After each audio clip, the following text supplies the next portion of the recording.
हात धुन्छौ र साबुन पानीले धुन्छु नि कति बेला धुन्छौ र छिनछिनमै धुन्छु नि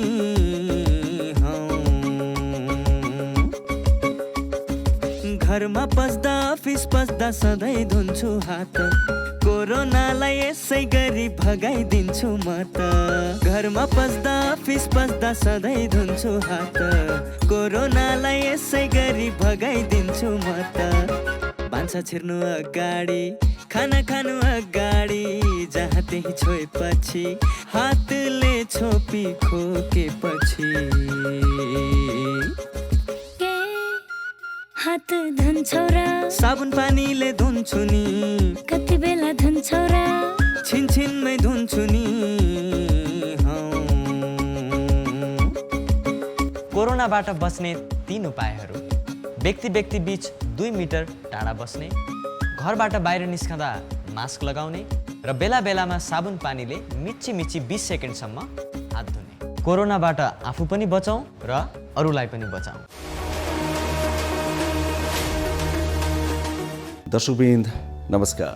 कार्यक्रम स्वस्थ जीवनको आजको नयाँ श्रृङ्खलामा यहाँलाई हार्दिक स्वागत छ। हामी यो कार्यक्रम लिएर हरेक दिन आउने गर्छौँ एनटिभी प्लस, एनटिभी कोहलपुर र एनटिभी इटारीका पर्दाहरूमा फरक समयमा। नेपाल सरकार, स्वास्थ्य तथा जनसङ्ख्या मन्त्रालय, राष्ट्रिय स्वास्थ्य शिक्षा सूचना तथा सञ्चार केन्द्र र नेपाल टेलिभिजन बीचमा सहकार्य भई निर्माण एवं प्रसारण हुने गर्छ यो कार्यक्रम, जहाँ हामी विशेष गरी विभिन्न विज्ञहरूसँग कुराकानी गर्ने गर्छौँ, स्वास्थ्य कर्मीहरूसँग कुराकानी गर्ने गर्छौँ र यहाँहरूको र हाम्रो दैनिक जीवनमा आइपर्ने विभिन्न समस्याका समाधान खोज्ने प्रयास गर्छौँ। नेपाल सरकारले बनाएका नयाँ नयाँ नीति नियमको पनि चर्चा गर्छौँ, जुन हाम्रो दैनिक जीवनका लागि अत्यन्तै महत्त्वपूर्ण हुने गर्छन्। अनि सरकारी एवं निजी स्तरबाट भइरहेका प्रयासहरूको पनि चर्चा गर्ने गर्छौँ। अर्थात् सम्पूर्ण रूपमा स्वास्थ्य सम्बन्धी कार्यक्रम हो यो कार्यक्रम। समृद्ध नेपाल, सुखी नेपालीको साझा राष्ट्रिय आकांक्षा पूरा गर्नका लागि पनि धेरै कुराहरूमा ध्यान दिनुपर्ने भन्ने पछिल्लो कुरालाई मध्यनजर गर्दै नेपालको संविधानको मौलिक हकमै स्वास्थ्य सेवालाई राखिएको छ। यसकारण पनि हरेक नेपाली नागरिकले आधारभूत स्वास्थ्य सेवा निःशुल्क पाउनुपर्छ भन्ने त्यसमा व्यवस्था गरिएको छ। के त्यो पाइरहेका छन् त? हामी यो कार्यक्रममा प्रत्यक्ष अप्रत्यक्ष त्यो प्रश्न पनि सोध्ने गर्छौँ र त्यसको उत्तर पनि खोज्ने गर्छौँ। आज पनि हामीसँग त्यस्तै केही विषयहरू छन् जुन यहाँहरूको र हाम्रो दैनिक जीवनमा आइपरेका समस्याहरू हुन सक्छन् या आइपर्ने समस्या हुन सक्छन्। आउनुहोस् आजका विषयतिर प्रवेश गरौँ।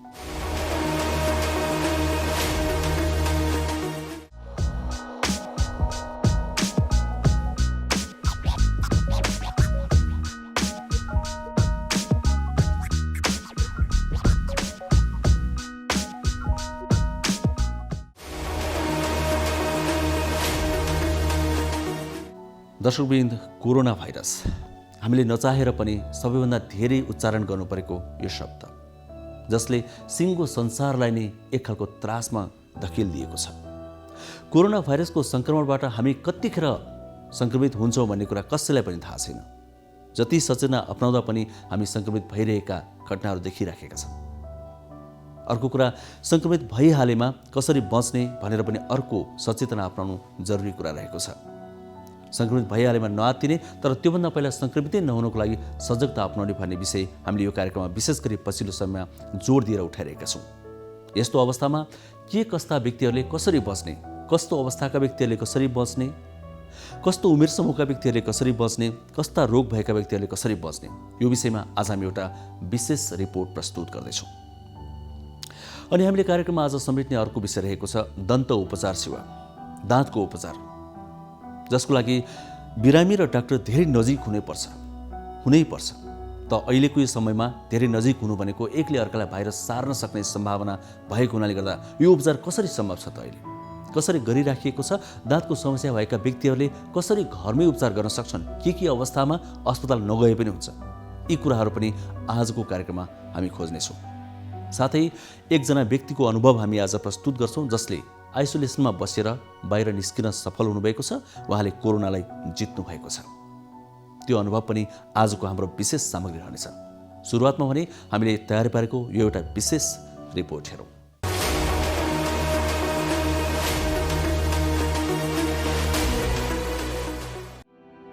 कोरोना भाइरस कोभिड-19 को संक्रमण जो कोहीलाई पनि हुन सक्छ, तर सबैभन्दा बढी संक्रमणको जोखिम भने अस्वस्थ अर्थात् पहिला नै कुनै रोगको शिकार भएका व्यक्ति हुने गरेको विभिन्न अध्ययनले देखाएको छ। जो व्यक्ति उच्च रक्तचाप र मधुमेहको बिरामी छन् उनीहरूलाई कोरोना भाइरसको संक्रमणबाट ज्यान जाने खतरा बढी हुन्छ। यदि पहिले नै कुनै रोगले च्यापेको छ भने ती व्यक्तिमा कोरोना भाइरसको संक्रमण अरू व्यक्तिको तुलनामा बढी हुने विशेषज्ञहरू बताउँछन्। नर्मल मान्छेको भन्दा लङ फङ्सन चाहिँ 70% भन्दा तल गएपछि हामी त्यसलाई COPD अथवा दम भनेर क्लासिफाई गर्छौँ।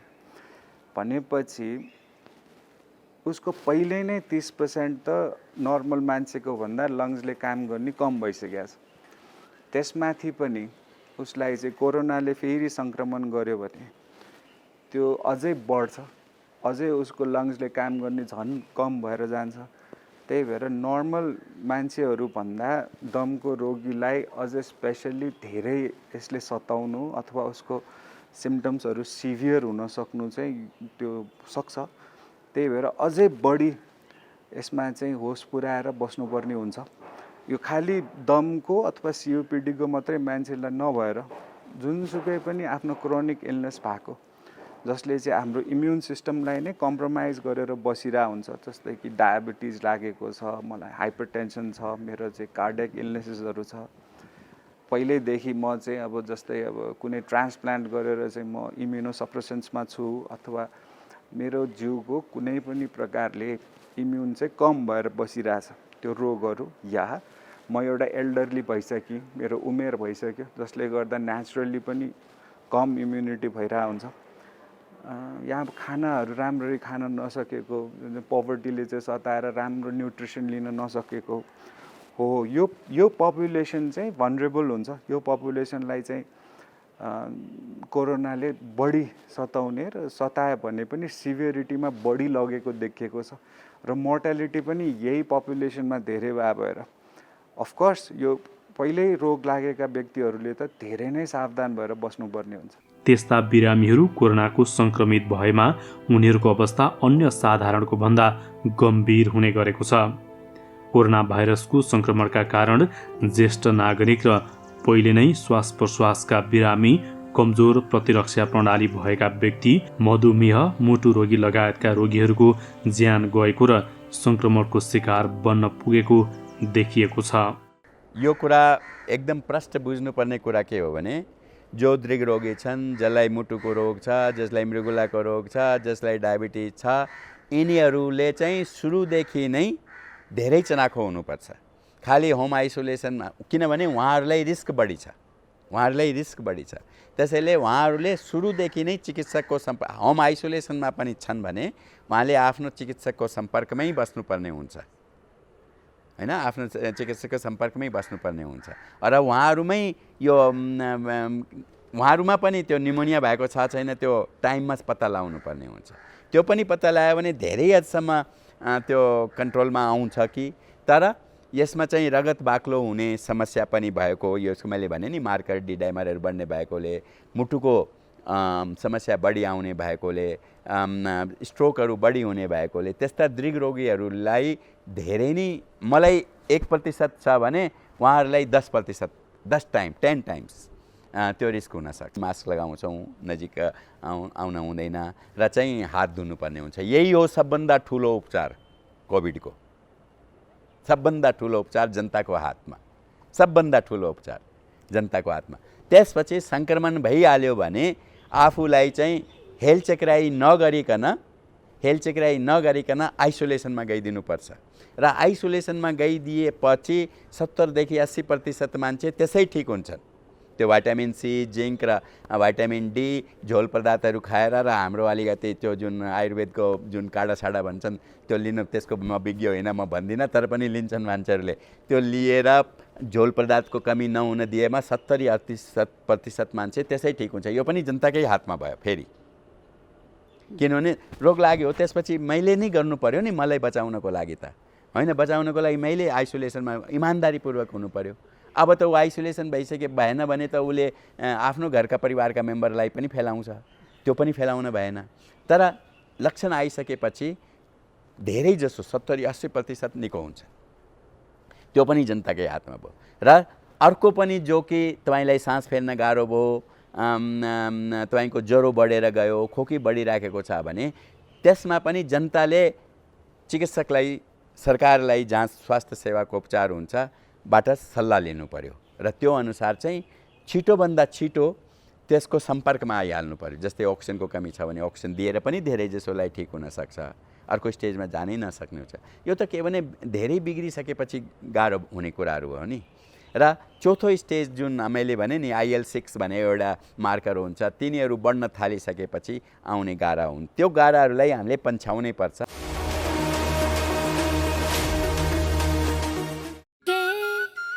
हात धुन्छौ र साबुन पानीले धुन्छु नि, कति बेला धुन्छौ र छिनछिनमै धुन्छु नि।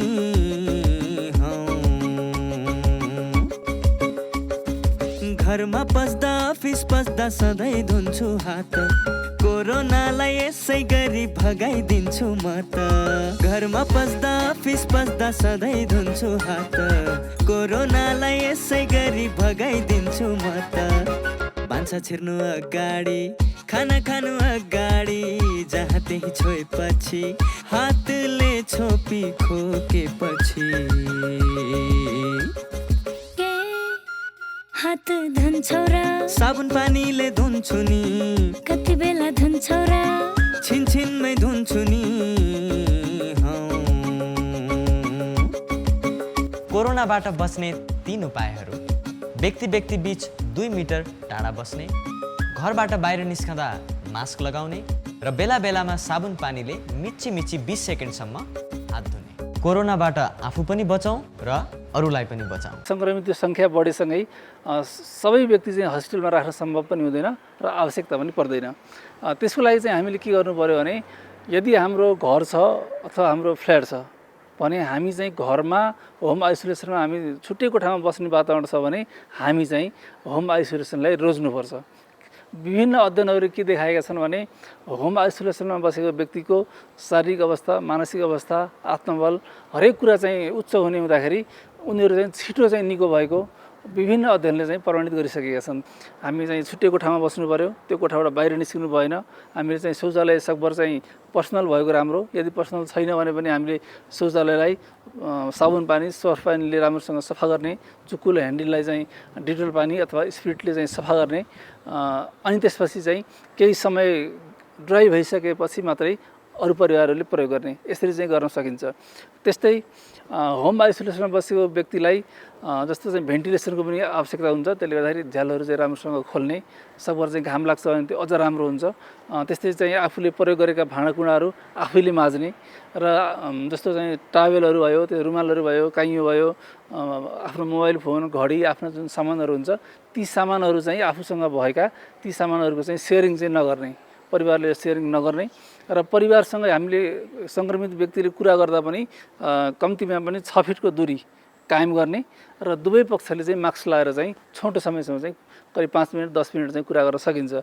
यसरी गऱ्यो भने परिवारमा पनि सङ्क्रमण सर्दैन भने सङ्क्रमित व्यक्तिले पनि आफूलाई चाहिँ एउटा स्वस्थ महसुस गर्ने र आत्मबल चाहिँ बढ्ने हुन्छ। धुम्रपान, मद्यपान, सुर्ती सेवन जस्ता चाहिँ जो इम्युनिटी पावरलाई एकदमै घटाउँछ ती कुराहरू चाहिँ टोटली बन्द गर्नुपर्ने हुन्छ। त्यस्तै चाहिँ अर्को भनेको जस्तो ओडाले, टोल सुधार समितिले, सुरक्षाकर्मीले, स्वास्थ्य केन्द्रहरूले पनि जो होम आइसोलेसनमा बस्नु भएको छ उहाँहरूको चाहिँ निगरानी, अनुगमन पनि गर्नुपर्ने हुन्छ। र अर्को कुरा भनेको स्वास्थ्य कर्मीहरूले उहाँलाई बेला बेलामा फोन गरेर तपाईँले कस्तो छ, के छ भनेर यदि केही लक्षण छ भने त्यो अनुसारको उपचार गर्ने र यदि कडा लक्षण देखियो भने चाहिँ एम्बुलेन्समा हालेर उहाँलाई चाहिँ हस्पिटल लाने, त्यो खालको चाहिँ व्यवस्था चाहिँ गर्नुपर्ने हुन्छ।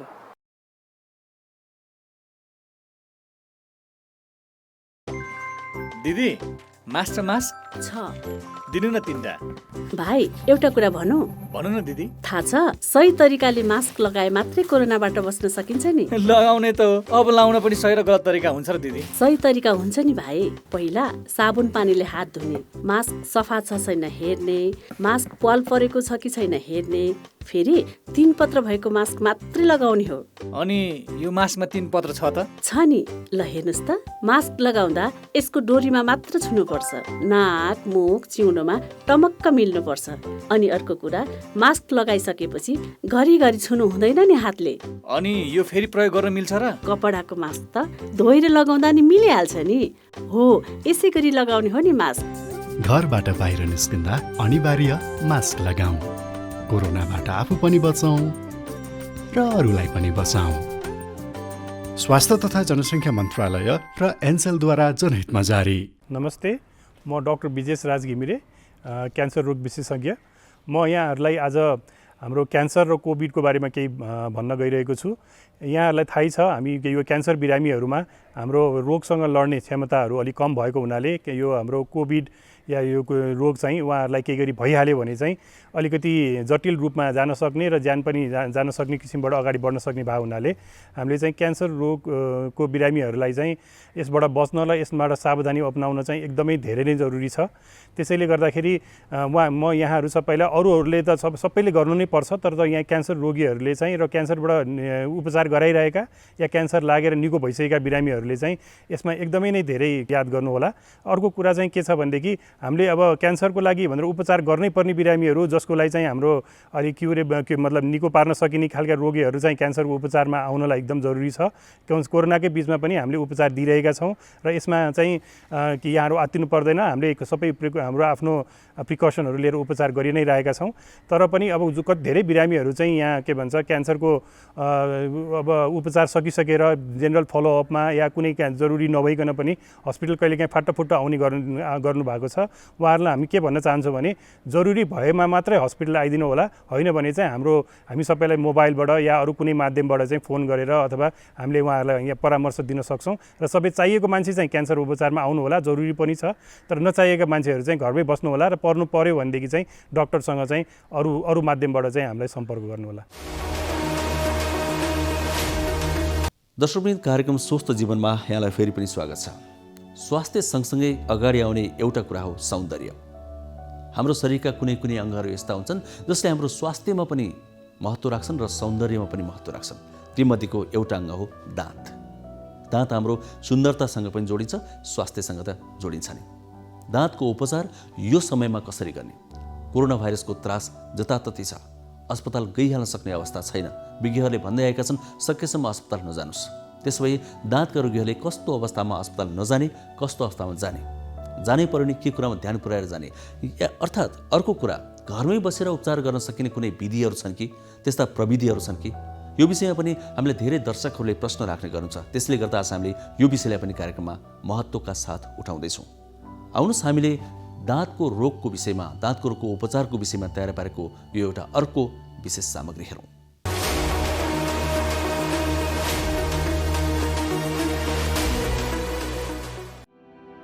दाँतलाई स्वास्थ्य र सुन्दरता दुवैको लागि महत्त्वपूर्ण अङ्गका रूपमा लिने गरिन्छ। स्वास्थ्यको दृष्टिकोणबाट हेर्दा दाँतले हामीले खाएको खानेकुरा चपाउने र त्यसलाई पाचन प्रणालीतर्फ पठाउने काम गर्दछ।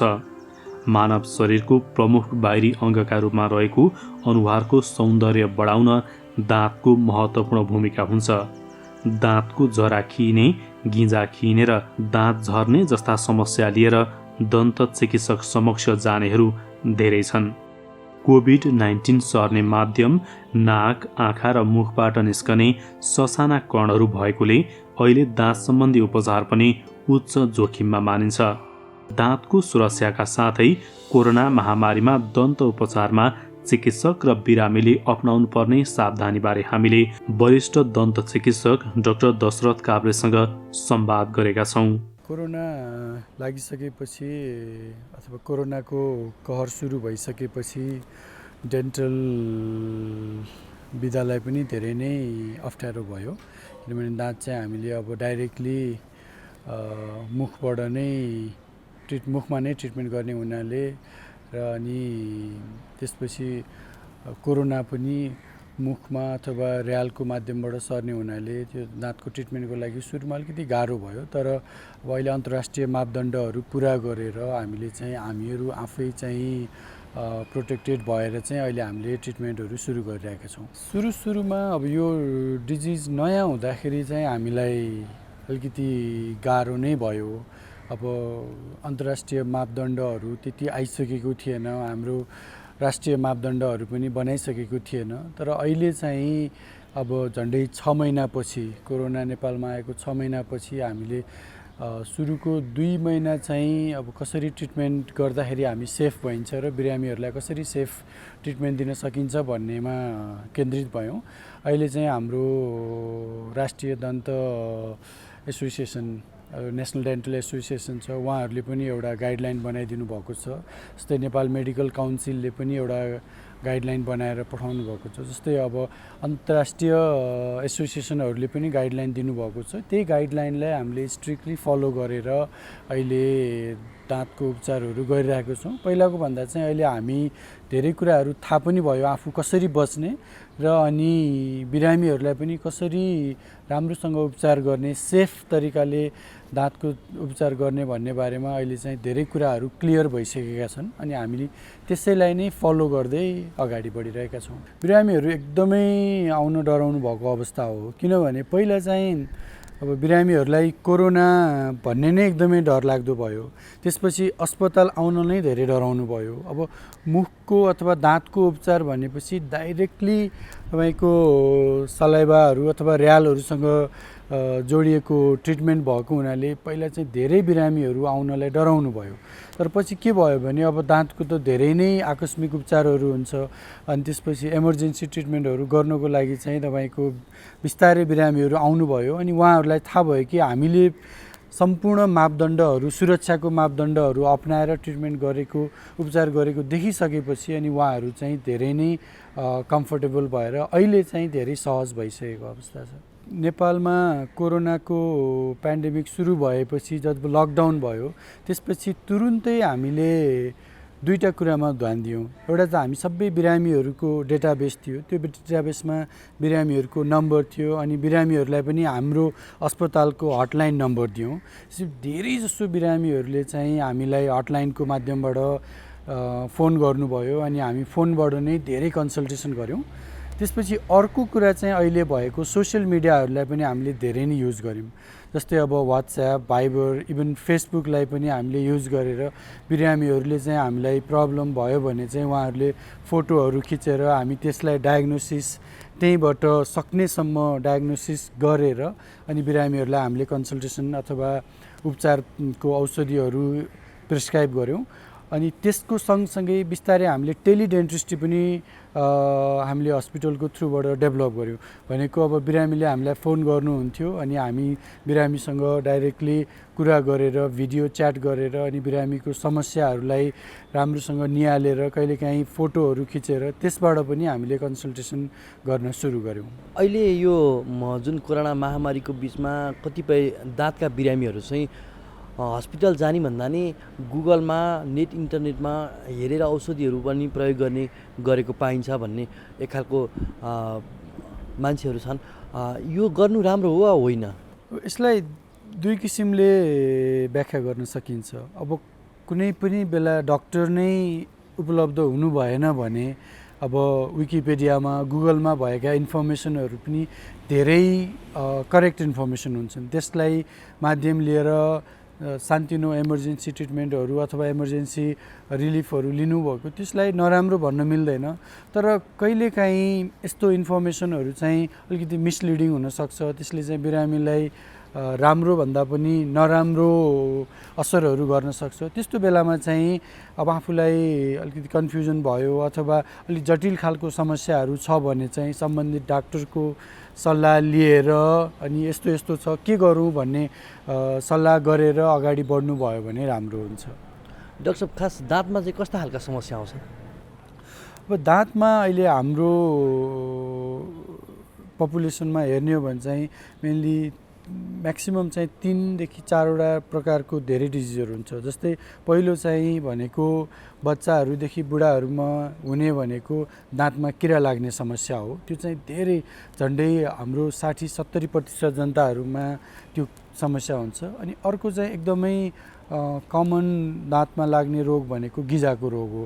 दाँतको गिजा पाक्ने, गिजा सुनिने, दाँतको जराहरूबाट रगत आउने, दाँत हल्लिने, यिनीहरू समस्या हुन्छ।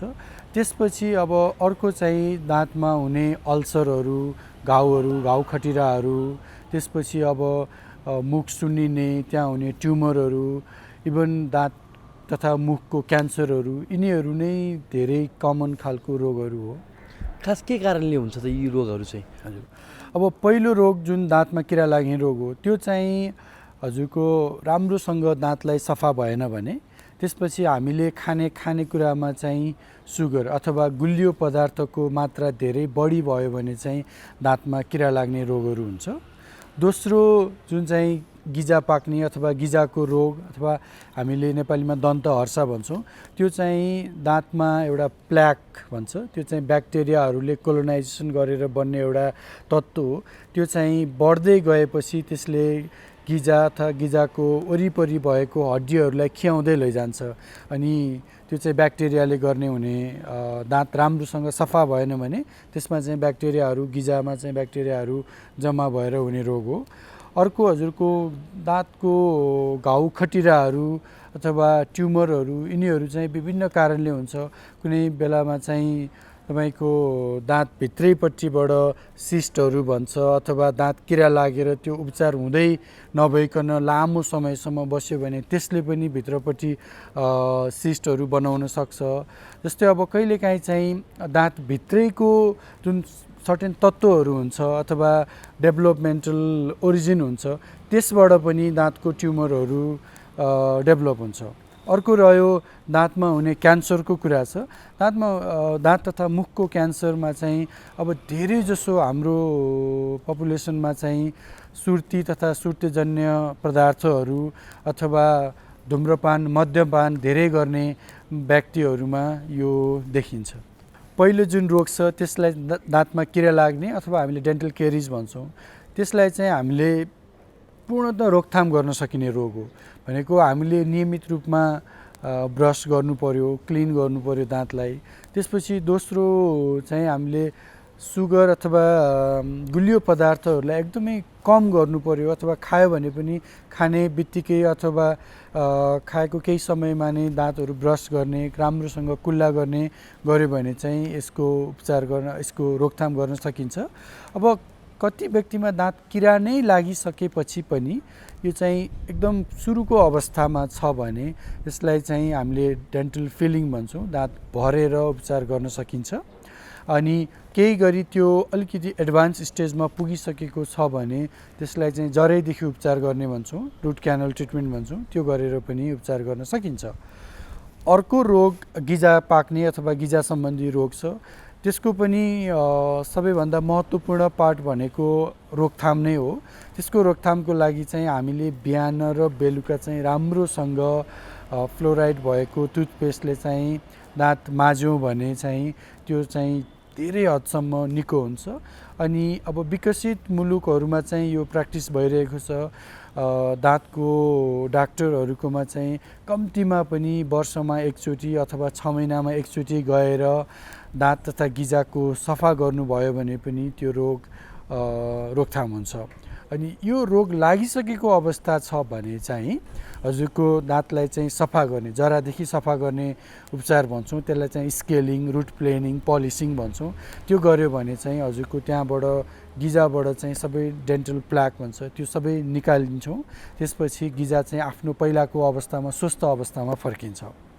अब तेस्रो दाँतमा तथा मुखमा हुने ट्युमरहरू, क्यान्सरहरू, यिनीहरू भनेको अलिकति जटिल प्रकारको रोग हो। यसलाई चाहिँ ट्युमरहरू चाहिँ दुई प्रकारको हुन्छ। एउटा चाहिँ सामान्य प्रकारको बेनाइन भन्छ, अर्को चाहिँ म्यालिग्नेन्ट भन्छ।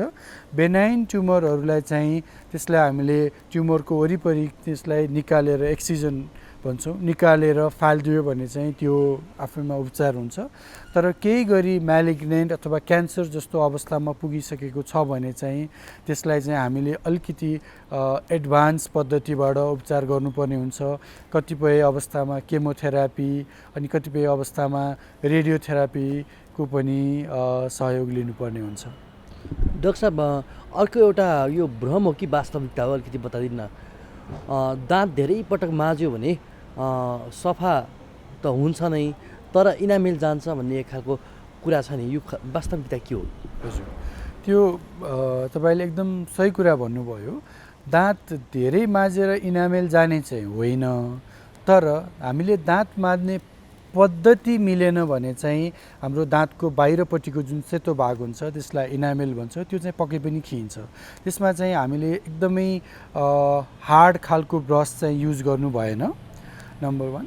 अनि दोस्रो कुरा भनेको हामीले चाहिँ दन्त पाउडरहरू अथवा दन्त मञ्जनको सट्टामा पेस्टको सट्टामा पाउडरहरू युज गर्ने अथवा खरानी माटोहरू, यिनीहरू जुन चाहिँ एकदम बढी फ्रिक्सन हुने चिजहरूले दाँत माझ्यौँ भने पनि दाँतको इनामेलहरू खिइन्छ। अनि अर्को कुरा, दाँत माझ्दाखेरि हामीले सिधा भन्दा पनि तलमाथि गरेर माझ्यौँ अथवा एउटा सर्टेन 35 देखि 45 डिग्री एङ्गलमा दाँत माझ्यौँ भने पनि इनामेललाई चाहिँ इनामेल कम खिइने हुन्छ। एकजना व्यक्तिले कति पटक दाँत माझ्नुपर्छ एक दिनमा? एकजना व्यक्तिले बिहान ब्रेकफास्ट अथवा बिहानको खाना खाइसकेपछि माझ्ने, अनि बेलुकाको खाना खाइसकेपछि सुत्नुभन्दा अगाडि 2 चोटि 4 देखि 5 मिनट दाँत माझ्यो भने त्यहाँभन्दा बढी माझ्नु पर्छ। खास केही कारण छ यो 2 चोटि अथवा कारण छ? हजुर, भनेको के हो भने मुखमा चाहिँ हामीले ब्याक्टेरियाहरू मुखमा अथवा र्यालमा आएर गिजामा दाँतको सर्फेसमा आएर त्यहाँ बसेर ब्याक्टेरियाहरू मल्टिप्लाई भएर उनीहरूले दाँतमा इफेक्ट निकाल्नको लागि कम्तीमा पनि 12 घन्टाको समय लाग्छ। भनेपछि 6 देखि 12 घन्टाको समय लाग्छ। अब हामीले 12 घन्टाको सट्टामा 24 घन्टा गऱ्यो भने ब्याक्टेरियाहरू चाहिँ अर्को 12 देखि 18 घन्टा चाहिँ मुखमा धेरै एक्टिभ हुन्छन्। त्यसले गर्दाखेरि चाहिँ दाँतको समस्याहरू चाँडो आउने हुनाले चाहिँ ब्याक्टेरियाको साइकललाई ब्रेक गर्नको लागि हामीले कम्तीमा पनि 12 घन्टाको फरकमा दाँत माझ्यो भने त्यो चाहिँ बढी इफेक्टिभ हुन्छ। दाँतको कारणले गर्दाखेरि मुख गनाउने समस्या हुन्छ त? एकदम बिल्कुलै हुन्छ। दाँतको कारणले र गिजाको कारणले गर्दाखेरि मुख गनाउने समस्या हुन्छ। दाँतमा ब्याक्टेरियाले इन्फेक्सन गरिसकेपछि क्याभिटी हुन्छ, त्यसमा गएर खानेकुराहरू अड्किने हुन्छ, त्यसबाट नै त्यो कुहिएर मुख गनाउँछ। अर्को चाहिँ गिजामा चाहिँ ब्याक्टेरियाहरू गएर गिजाको रोग आउँछ जसलाई चाहिँ जिन्जिभाइटिस भन्छ। त्यसमा चाहिँ गिजाको वरिपरि पिपहरू जम्छ, पिप जमिसकेपछि त्यो व्यक्तिको मुख गनाउने हुन्छ। अर्को चाहिँ दाँतको चाहिँ किरा लागेर जरासम्म पुगिसकेपछि जराको वरिपरि ब्याक्टेरियाले इन्फेक्सन गरिसकेपछि त्यो त्यहाँबाट पनि पिप आउँछ, त्यसबाट पनि गिजाहरू सुन्निने, दाँत नै हल्लिने, त्यस पश्चात पनि मुखहरू गनाउने समस्या हुनसक्छ। जस्तो अहिले चाहिँ आफ्नो दाँत संरक्षण गर्नेको नाममा ब्रेसेस लगाउने अनि त्यसपछि सिमेन्ट भर्नेहरू गर्दाखेरि चाहिँ अरू रोगहरूले सताउँछ भन्ने एक खालको जनगुनासो पनि आउने गर्छ नि, यो वास्तविकता के हो? हजुर, त्यो चाहिँ एकदम बिल्कुलै भ्रम मात्रै हो। दाँतमा सिमेन्ट भर्ने अथवा दाँत सफा गर्ने, दाँतमा ब्रेसेस लगाउने भनेको यो बिल्कुलै कुनै रोग छ त्यो रोगलाई उपचार गर्ने पद्धति हो।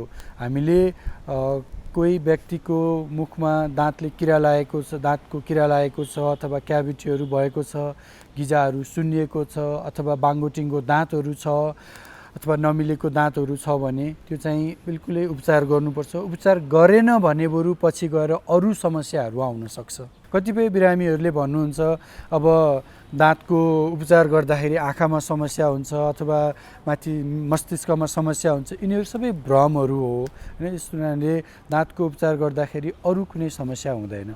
हजुर, दाँतको संरक्षण गर्ने एकदमै सजिलो र एकदमै सस्तो उपाय छ। हेर्नुहोस्, prevention is better than cure भन्छौँ हामी। त्यो चाहिँ दाँतलाई चाहिँ बिहान र बेलुका राम्रोसँग फ्लोराइड भएको टुथपेस्ट र मिडियम खालको टुथब्रस हुन्छ, त्यसले चाहिँ बिहान र बेलुका राम्रोसँग ब्रस गर्नुभयो भने हामीले धेरै जसो दाँतमा हुने समस्याहरूबाट चाहिँ रोकथाम पाउन सक्छौँ। त्यसपछि कम्तीमा पनि हाम्रो जस्तो मुलुकमा वर्षमा एकचोटि चाहिँ दन्त चिकित्सकहरूसँग गएर आफ्नो दाँतको तथा मुखको चेकअप गराउनु भयो भने केही समस्याहरू रहेछन् भने पनि बेलैमा थाहा हुन्छ। त्यसबाट चाहिँ पछि हुने ठुला ठुला समस्याहरूबाट हामीले सहजै उपचार पाउन सक्छौँ। अब सबैभन्दा पहिला त 7 महिनाको अथवा 8 महिनाको बच्चामा माथिको र तलको अगाडिको दाँतहरू आउँछ अनि त्यो उमेरमा बच्चालाई चाहिँ ब्रसहरू टोक्न दिनु भनेको त्यो एकदमै राम्रो ह्याबिट हो। किनभने बच्चाले चाहिँ ब्रस के हो, ब्रसले दाँत माझ्नुपर्छ भन्ने कुरा थाहा हुन्छ। यद्यपि ब्रस दिँदाखेरि चाहिँ बच्चालाई चाहिँ अलिकति नरम खालको ब्रसहरू अथवा टोय ब्रस भन्छ, हेर्दाखेरि खेलौना खालको ब्रसहरू त्यस्तो दिनु होला। अनि अर्को चाहिँ बच्चाहरूलाई चाहिँ आफ्नो बच्चाहरू जब बढ्दै जान्छन् उनीहरूलाई चाहिँ आफूसँगै राखेर दाँत माझ्ने प्र्याक्टिस गराउनु भयो भने बिहान पनि दाँत माझ्दा आफूसँगै उनीहरूले राम्रोसँग दाँत माझ्न नजाने पनि उनीहरूलाई दिनुभयो भने चाहिँ उनीहरूलाई लाग्छ कि यो चाहिँ हामीले गर्नुपर्ने कार्य हो जस्तो लागेर उनीहरू त्यसमा झन् आकर्षित हुन्छौँ। त्यो एकदमै राम्रो बानी हो। बच्चालाई चाहिँ नरम खालको ब्रस दिनु होला। अनि त्यसपछि अब सानो बच्चाहरूको दाँतलाई चाहिँ सफा गर्दाखेरि चाहिँ पहिला चाहिँ हामी बुबाआमाहरूले अथवा प्यारेन्ट्सहरूले नै ब्रस लिएर थोरै टुथपेस्ट, धेरै लिनु पर्दैन, एकदमै थोरै टुथपेस्ट लिएर त्यसलाई चाहिँ तलमाथि गरेर दाँत माझ्दिन सकिन्छ अथवा नरम खालको कटनको कपडा लिएर त्यसले पुस्दिन पनि सकिन्छ। बालबालिकाहरूमा चाहिँ पहिलो चाहिँ दाँत आउने बेलामा एउटा समस्या हुन्छ। जस्तै अब 6 महिनाको उमेरदेखि बच्चा चाहिँ 2.5 वर्ष नहुने बेलासम्म चाहिँ मुखमा दाँतहरू आइराख्छन्। भनेपछि एउटा 3 वर्षको बच्चाको मुखमा 20 वटा दाँत हुन्छन् भनेपछि 2.5 वर्षसम्म जब दाँतहरू आउँछ, दाँत आउने बेलामा चाहिँ गिजाहरू चिलाउँछ, कहिलेकाहीँ चाहिँ गिजाहरू सुन्निने हुनसक्छ, बच्चालाई ज्वरो आउन सक्छ। त्यो चाहिँ त्यसलाई चाहिँ टिथिङ प्रब्लम भन्छ। त्यो चाहिँ धेरैजसो बेलामा सामान्य हो, तर पनि त्यो समस्या भइसकेपछि चाहिँ बच्चाहरूलाई चाहिँ हामीले दाँत राम्रोसँग पुस्दिने, दाँत आउने ठाउँमा चाहिँ राम्रो एउटा सफा कपडाले अथवा ब्रसले सफा गरिदिने, त्यो गर्यो भने चाहिँ त्यो समस्याहरू कम हुन्छ। त्यसैगरी त्यही उमेरमा बच्चाहरूले चाहिँ मुखमा चाहिँ जे पनि सामानहरू राख्ने अथवा हात मुखमा लगेर टोकिराख्ने अथवा औँलाहरू चुस्ने बानी पनि हुन्छ। त्यसले गर्दाखेरि पनि अन्यत्रको इन्फेक्सन पनि मुखमा गएर इन्फेक्सन हुनसक्छ। त्यो बारेमा पनि हामीले ध्यान दिनुपर्ने हुन्छ। हामीले चाहिँ चाडबाडको समयमा धेरैजसो इमर्जेन्सी केसहरू हस्पिटलमा देखिरहेका हुन्छौँ। किनभने अब चाडबाडमा पहिलो त हस्पिटलहरू धेरैजसो बन्द हुन्छन्, त्यस हुनाले आफूले नै केयर गर्नुपर्ने हुन्छ। अब दसैँ तिहारमा चाहिँ हाम्रो चाडबाडमा हामीले मासु हड्डीहरू धेरै खान्छौँ अनि त्यस कहिलेकाहीँ चाहिँ हड्डीहरू चपाउँदाखेरि दाँतहरू भाँचिन सक्छ। त्यसमा चाहिँ हामी एकदमै केयरफुल हुनुपर्ने हुन्छ। अर्को चाहिँ अब हामीले मासु खाइसकेपछि दाँतहरूको बिचमा गएर अड्किन्छ, त्यो चाहिँ राम्रोसँग क्लिन भएन भने चाहिँ गिजाहरू सुन्निने हुनसक्छ। पहिलो कुरा चाहिँ हामीले खाइसकेपछि चाहिँ त्यसमा चाहिँ डेन्टल फ्लस भन्छ, त्यो भनेको दाँत सफा गर्ने धागो हो जुन चाहिँ दुईटा दाँतको बिचमा सफा गर्ने हो। त्यो चाहिँ हामीले डेन्टल फ्लस, स्पेसली मासुहरू खाइसकेपछि डेन्टल फ्लस गर्नु नै पर्ने हुन्छ। र हामी चाडबाडको बेलामा बडी नै रिल्याक्स हुने हुनाले चाहिँ कहिलेकाहीँ आफ्नो दाँतको तथा मुखको स्वास्थ्यमा कहिलेकाहीँ अलिकति नेग्लिजेन्स भइरहेको हुन्छ। त्यसमा पनि नेग्लिजेन्स गर्नु हुँदैन, किनभने चाडबाडमा इमर्जेन्सी भइसकेपछि चाहिँ हस्पिटलहरू धेरै बन्द भएको अवस्था हुन्छ। आफैले चाहिँ राम्रोसँग बेलुका सुत्नुभन्दा पहिला दाँत ब्रस गर्ने र फ्लस गर्नुपर्ने हुन्छ। अर्को चाहिँ हाम्रो महत्त्वपूर्ण चाड भनेको तिहार हो। त्यसमा चाहिँ हामीले धेरै नै गुलियो पदार्थहरू, स्विट्सहरू खान्छौँ र गुलियो पदार्थ भनेको दाँतको लागि धेरै नै हानिकारक हुन्छ। त्यसमाले खाँदाखेरि चाहिँ एकदमै कम मात्रामा खाने र गुलियो पदार्थहरू खाँदाखेरि पनि बिहानको खाना सँगसँगै खाने अथवा बेलुकाको खाना सँगसँगै खाने, तर दिउँसोको स्न्याक्सहरूमा अथवा जति बेला पनि गुलियोहरू नखाँदाखेरि राम्रो हुन्छ। अनि गुलियो पदार्थहरू खाइसकेपछि पनि दाँतहरू राम्रोसँग ब्रस गर्नलाई चाहिँ म सबैलाई अनुरोध गर्दछु। कोरोनाबाट बस्नलाई हो यो कुरा बुझौँ हामी सबैले, यो कुरा बुझौँ हामी सबैले। चेली बेटी आफन्त बोलाई, ओइ बोल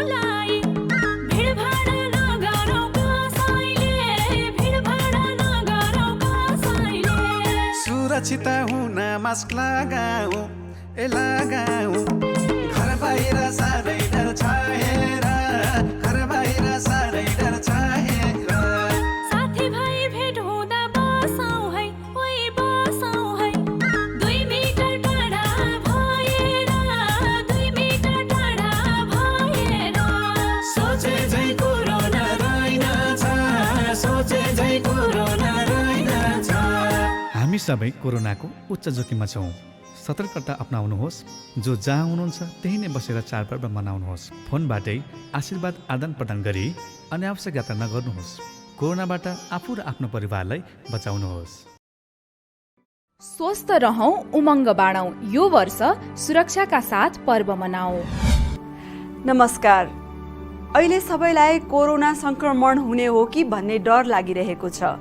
यही डरका कारण अति आवश्यक उपचारका लागि पनि अस्पताल नजाने गरिएको समेत पाइएको छ। यदि तपाईँ अस्वस्थ महसुस गरिरहनु भएको छ भने कृपया स्वास्थ्य कर्मीको सल्लाह लिनुहोस् अथवा स्वास्थ्य संस्था जानुहोस्। बाहिर निस्किँदा कोरोना सर्ने डरले घरमै बस्दा रोग झनै बल्झिन सक्छ। अति आवश्यक कामका लागि घर बाहिर जाँदा सबै खाले स्वास्थ्य सतर्कता अपनाउनु भयो भने कोरोना संक्रमणको डर हुँदैन। नमस्ते, म डाक्टर रितेश थापा। म एउटा मनोचिकित्सक हो। अहिले यो कोरोनाको महामारीमा हामी सबैजना छौँ। यसले गर्दाखेरि हामी सबैलाई असर परिरहेको छ। तर मैले एउटा चिकित्सकको नाताले भन्नुपर्दाखेरि यो पनि अरू रोग जस्तै यो कोरोना पनि एउटा रोग हो। यसबाट हामी सबैजनाले सामान्य उपायहरू अपनाएर बच्न सक्छौँ। त्यही भएर कोही पनि व्यक्तिलाई चाहिँ कोरोना सङ्क्रमित व्यक्तिलाई हेला नगरौँ, किनभने कोरोना त हाम्रो 10 दिन 14 दिनमा हामी ठिक हुन्छौँ उपचार गरेर या नगरी पनि सेल्फ आइसोलेसन ठिक हुन्छौँ। तर जुन मानसिक यातना जुन भोग्नुपर्छ त्यो हेलाले अवहेलनाले गर्दाखेरि त्यो चाहिँ पछिसम्म पनि लामो समयसम्म पनि रहिरहन सक्छ। तर त्यसबाट हामी टाढै रहने कोसिस गर्नुपर्छ। त्यही भएर हामीले कोरोना सङ्क्रमित अथवा ठिक भएर आइसकेको व्यक्तिहरूलाई चाहिँ मद्दत गर्ने, उहाँहरूलाई हौसला प्रदान गर्ने र हामीले के गर्न सक्छौँ उहाँहरूको स्वास्थ्यको लागि भविष्यको लागि त्यतातिर बढी ध्यान दिन सक्यौँ भने हामी सबैजना मिलेर यस कोरोना महामारीसँग लड्न सक्छौँ र जित्न सक्छौँ।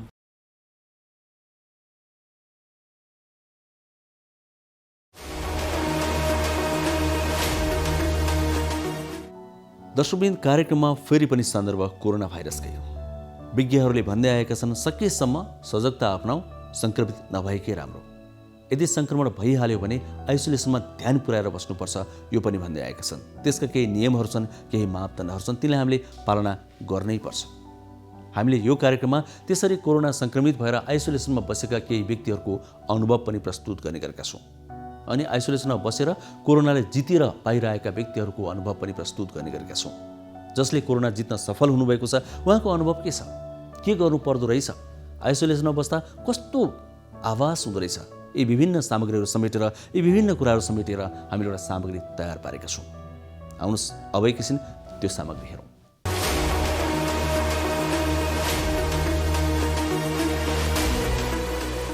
कोरोना अब मेरो अनुभूतिमा चाहिँ एउटा उच्च आत्मबल राखेर बस्यो भनेदेखि यसलाई झेल्न सजिलो हुने खालको रोग रहेछ भन्ने मैले महसुस गरेको छु। अब यसको असर त बिरामीलाई न्यूनतम रूपमा परि नै हाल्छ।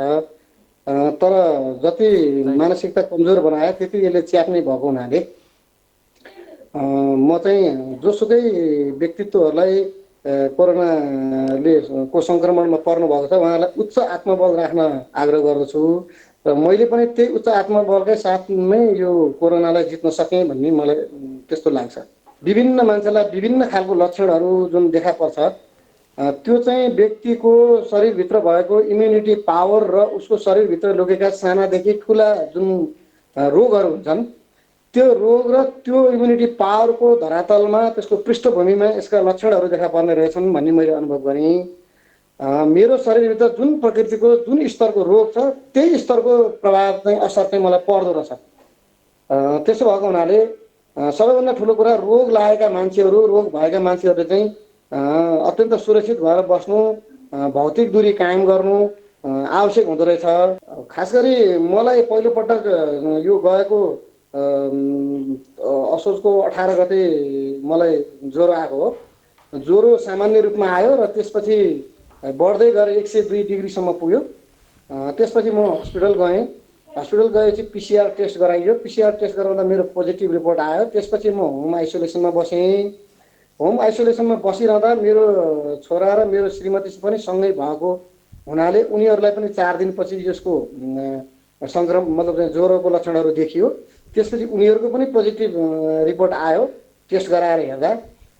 त्यसपछि हामी 3 जना एउटा फ्ल्याटभित्र हामी थुन्यौँ र हाम्रो आवश्यकता हामी आफैले पुरा गर्ने। हामी 3 जना सङ्क्रमित भएको हुनाले तातो पानी तताउनुदेखि लिएर खाना बनाउने, खाजा बनाउने सबै काम गर्नका निम्ति चाहिँ मेरो मिसेस र मेरो छोराको सहयोग रह्यो र उनीहरूलाई मेरो भन्दा कम असर परेको हुनाले मेरा निम्ति चाहिँ सम्पूर्ण खालको सुविधाहरू मैले प्राप्त गर्न सकेँ र उनीहरूलाई जे जति पर्दा मैले सहयोग गर्न सकेँ। मेरो खास गरी आइसोलेसन बस्दाखेरिको अनुभव चाहिँ यो हो। खास गरी अब सावधानी भन्ने मतलब चाहिँ मास्क लगाएरै बस्यो भित्र बस्दाखेरि पनि। त्यसपछि गएर तातो पानीहरू हामीले 20 मिनटमा 25 मिनटमा तातो पानी खाने, अरू सुपहरू बनाएर मसरुम सुप, चिकन सुपहरू बनाएर खाने, दिनको 3 पटक बाफ लिने र गुर्जो पानी मैले 3 पटक खाएँ। चिया गिलासले चिया गिलासको घेरासम्म बिहान, दिउँसो र बेलुका 3 पटक खाने र अरू तागतिला चिजहरू खाने कामहरू गर्यो। अब त्योभन्दा बढी भिन्न अरू औषधिहरू हामीले कुनै पनि प्रयोग गरेनौँ। ज्वरो आउँदा सिटामोल खाइयो र खास गरी अरू खास त्यस्तो एक्स्ट्रा एक्टिभिटी गर्न चाहिँ किन सकिएन भने 6-7 दिनसम्म ज्वरो आएको हुनाले अब बस्ने उठ्ने अब त्यही सुत्ने भन्दा अरू खास एक्सर्साइजहरू त्यस्तो गर्न सक्ने अवस्था चाहिँ मेरो चाहिँ रहेन। अब म कोरोना सङ्क्रमणमा पर्नुभएका व्यक्तित्वहरूलाई म के एउटा चाहिँ आग्रह गर्न चाहन्छु भने म पनि सङ्क्रमित भइसकेपछि 5औं दिन मेरो एकजना मित्र, अत्यन्त अनन्य मित्र मेरो, उहाँको देहावसान भयो। मेरै उमेर समूहको हुनुहुन्थ्यो उहाँ। त्यो दिन चाहिँ मलाई एकदमै मानसिक रूपमा चाहिँ तनाव जस्तै भयो। तर परिवारका अरू 2 सदस्य पनि सङ्क्रमित भएको नाताले र मेरो मूली भएको हुनाले मैले हरेस खानु हुँदैन। मैले चाहिँ होसो हवासमा अत्यन्त उत्साहपूर्वक चाहिँ यो कोरोनालाई जित्नुपर्छ भन्ने मनोबल विकास गरेँ। मैले त्यसरी सोच्न सकेँ। त्यसो भएको हुनाले सम्पूर्ण चाहिँ सङ्क्रमित व्यक्तित्वहरूलाई चाहिँ मेरो आग्रह के रहन्छ भने उच्च मनोबल राख्नुहोस्, हतोत्साही नहुनुहोस्, मलाई निको हुन्छ भन्ने भाव राख्नुहोस्। त्यसो भएमा तपाईँले कोरोनालाई परास्त गर्न सक्नुहुन्छ र कोरोना सङ्क्रमितले नियमित रूपमा सेवन गर्नुपर्ने जुन खालका हाम्रो अब आयुर्वेदिक भनौँ, एलोप्याथिक भनौँ, डक्टरको सिफारिसमा दिएका औषधिहरू चाहिँ नियमित सेवन गर्नुहोस्। त्यसले तपाईँलाई चाहिँ ठिक समयमा सङ्क्रमणबाट मुक्त गराउँछ भन्ने म एउटा आफ्नो अनुभव यहाँहरूलाई सुनाउन चाहन्छु।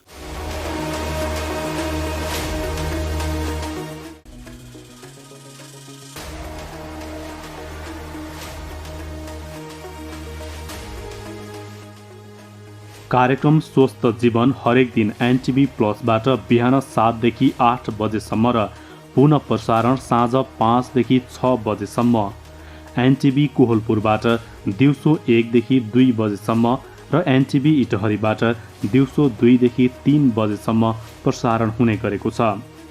स्वास्थ्य सम्बन्धी यहाँहरूको कुनै जिज्ञासा वा समस्या भएमा हामी सम्बन्धित विज्ञहरूबाट समाधान खोजी कार्यक्रममा प्रसारण गर्नेछौँ। हामीलाई सम्पर्क गर्ने माध्यमहरू यस प्रकार छन्: फोन, एसएमएस तथा भाइबरको लागि 9843 5293 97, इमेल स्वस्थजीवन@ntb.org.np। यस कार्यक्रमको बारेमा आफ्नो सल्लाह, सुझाव र प्रतिक्रिया पनि यहाँहरूले यिनै माध्यम मार्फत दिन सक्नुहुनेछ। साथै कार्यक्रममा के कस्ता सामग्री, विषय वा विज्ञहरू समेट्नु पर्ला भन्ने विषयमा पनि सुझाव दिन सक्नुहुन्छ। कार्यक्रम यहाँहरूले सामाजिक सञ्जाल मार्फत पनि हेर्न सक्नुहुनेछ।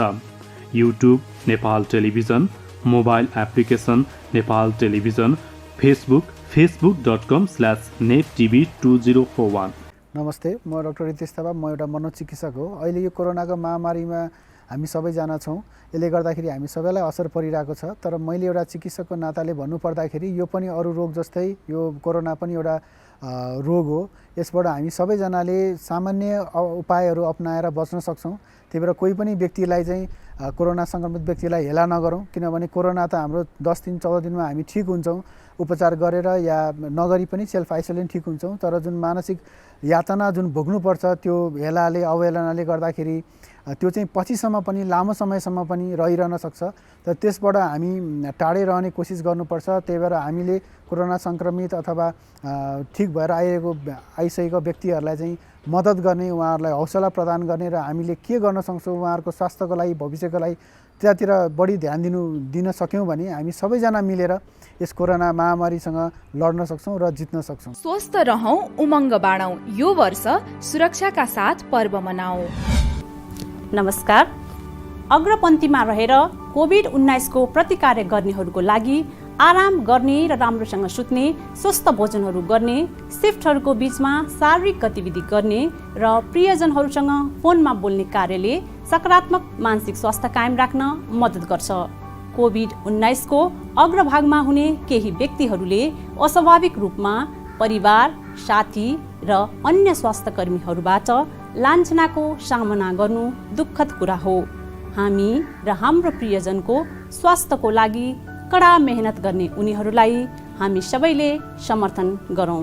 नमस्कार, म डाक्टर प्रदीप गिमाली नेपाल स्वास्थ्य अनुसन्धान परिषदको कार्यकारी प्रमुख हिसाबले बोल्दैछु कि अहिलेको महामारीको अवस्थामा कुनै पनि भ्याक्सिन अथवा ड्रगहरू यसको उपचारको लागि अथवा प्रिभेन्सनको लागि चाहिँ फाइनल भएको नभएको अवस्थामा अहिले जुन नेपाल सरकार स्वास्थ्य मन्त्रालयले तयार गरेको छ जनस्वास्थ्यका मापदण्डहरू, त्यसमा मुख्यतः तीनटा कुराहरू छन्। त्यो भनेको एउटा सोसल डिस्टेन्सिङ, भौतिक दूरी, पहिला सामाजिक दूरी भनिन्थ्यो, त्यसपछि गएर मास्कको उचित प्रयोग, विभिन्न खालका मास्कहरू छन्, र त्यसपछि सेनिटाइजर अथवा सेनिटाइजेसन भन्दाखेरि यी तीनटा कुराहरू अनिवार्य रूपमा चाहिँ पब्लिकले पालना गर्नुपर्छ भनिएको छ।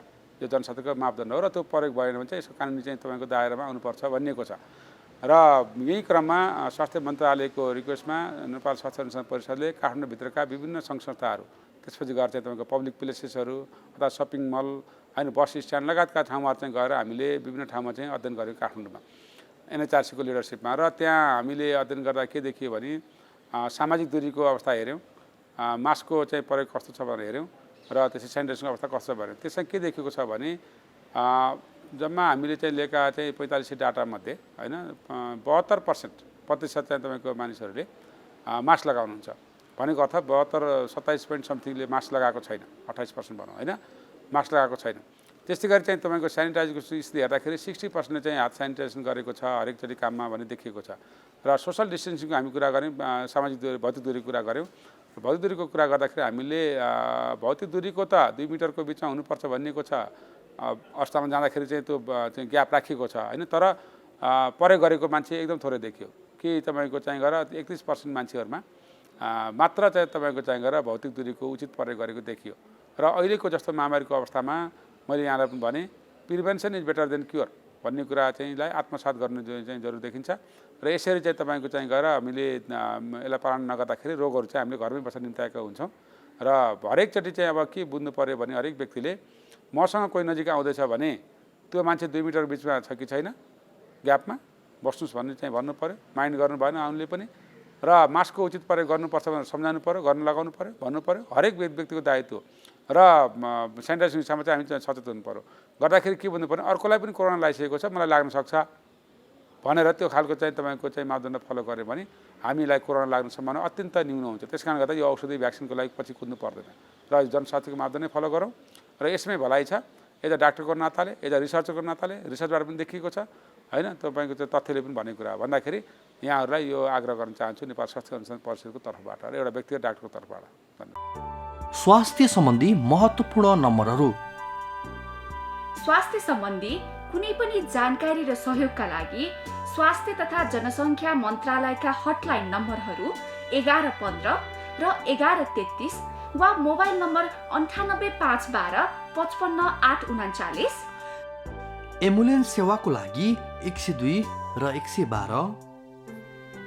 वैदेशिक रोजगारीको क्रममा स्वास्थ्यमा समस्या भएमा, अन्य सहयोग वा जानकारी आवश्यक परेमा श्रम रोजगार तथा सामाजिक सुरक्षा मन्त्रालयको हटलाइन नम्बर 1141। शान्ति सुरक्षा र अन्य सहयोगका लागि नेपाल प्रहरीको नम्बर 100, सशस्त्र प्रहरी बलको नम्बर 1114, रगत आवश्यक परेमा ब्लड बैंकको नम्बर 01 42 25 344। सार्वजनिक हितका लागि Nepal television.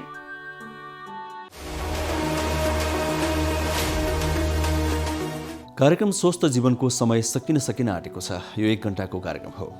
NTV plus, NTV Kohalpur र एनटिभी इटारीका पर्दाहरूमा यहाँहरूले दैनिक रूपमा फरक यो कार्यक्रम हेर्दै आउनुभएको छ।